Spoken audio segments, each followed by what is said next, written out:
আজকে সকালে ইসলামী বিশ্ববিদ্যালয়ে যে থানাটি ছিল তার একটি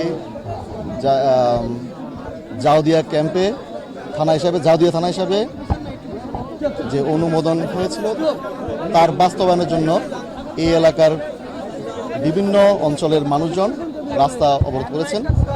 সেই সূত্রে আমাদের এখানে আসা, আমরা আমাদের এই জাউদিয়া থানা বাস্তবায়ন কমিটির সভাপতি, সেক্রেটারি সহ এখানকার নেতৃবৃন্দের সাথে আমরা আলাপ করেছি।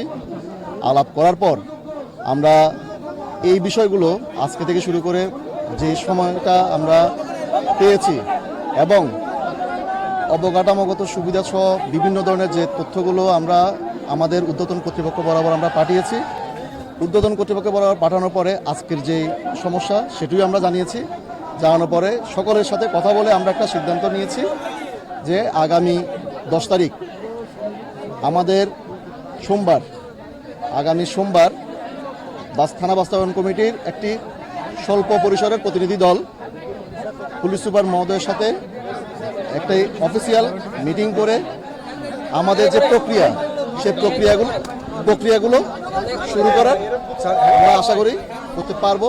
এবং এই ন্যায্য সময়টা আমরা নিয়েছি কারণ হচ্ছে যে এই সমস্যাগুলো আমরা এই সমস্যাগুলো আমাদের ঊর্ধ্বতন কর্তৃপক্ষকে বলে, কারণ সবাইকে জানিয়ে সবাইকে বলেই তো আমাদের এই সমস্যাগুলো সমাধান করতে হবে।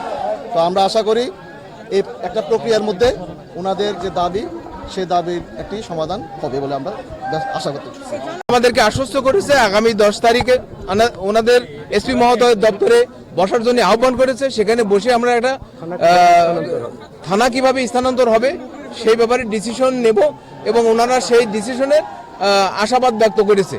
তারই প্রেক্ষিতে আজকের এই আন্দোলনের বার্তা আমরা আপাতত শেষ করছি। যৌক্তিক সময়ের মধ্যে যদি আমরা সমাধানে যেতে না পারি তাদের সাথে বসে, তাহলে সেই ক্ষেত্রে আবার পরবর্তী আমরা আন্দোলনের চিন্তা ভাবনা করব। আমরা এই মুহূর্তে ওনারা যে আশ্বস্ত করলেন 10 তারিখে বসে আমাদের সাথে সমাধানে যাবেন, সেটা আমরা তাদের এই যৌক্তিক সময়টা বা যৌক্তিক বসাটা আমরা মেনে নিচ্ছি এলাকার স্বার্থে, মানুষের স্বার্থে, জনগণের ভোগান্তির স্বার্থে।